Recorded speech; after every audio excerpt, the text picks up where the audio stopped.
Good afternoon, everybody. Uneducated Economist here. So I was reading a pretty good article coming out of the South China Morning Post talking about how China is strapped for cash. They are in desperate need of U.S. dollars in order to get the raw materials to do their, to build their products and do their exports.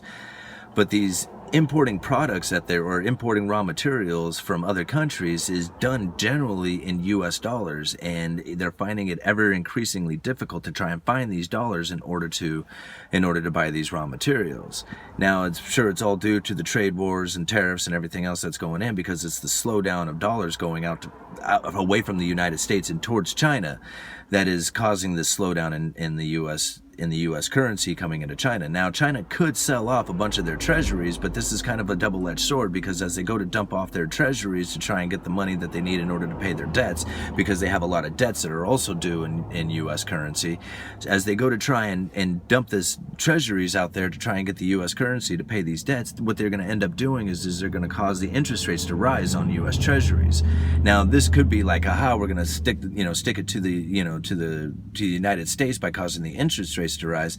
The only problem is that they're causing their portfolio, their holding of U.S. treasuries, to drop in value when they do this, because as interest rates go up, bond values go down, and they're sitting on a lot of bonds. So this is counterintuitive to try and dump a lot of treasuries out there in order to punish America, when they actually end up punishing themselves by doing this. And they don't really want to. They want to hold on to those bonds, because they probably feel that the United States is going to end up dropping interest rates, and that's going to cause those bond values to go up in even more in value.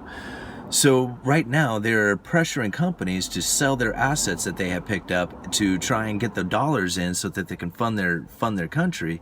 And the Belt and Road Initiative is definitely part of this. They are using U.S. dollars to fund that initiative. So I was thinking about it when Donald Trump said the other day, he says the dollar is strong to China and we're winning. So we're winning, he says, but not on a level table. And I'm thinking, well, if the dollar is strong to China and we're winning, and China is having a hell of a time trying to find dollars in order to fund their country, wouldn't that mean, if we're in a currency war, a trade war, a war, and we're winning, don't we want to continue down that path? Wouldn't we want to try and make it harder for China to get those US dollars? And the way to do that is to allow the dollar to continue to strengthen, shrinking the pool of liquidity out there for everybody to compete for, China being one of them. I was just thinking about that. Anyway, I'll leave a link down in the description for you guys. Uneducated Economist. You let me know.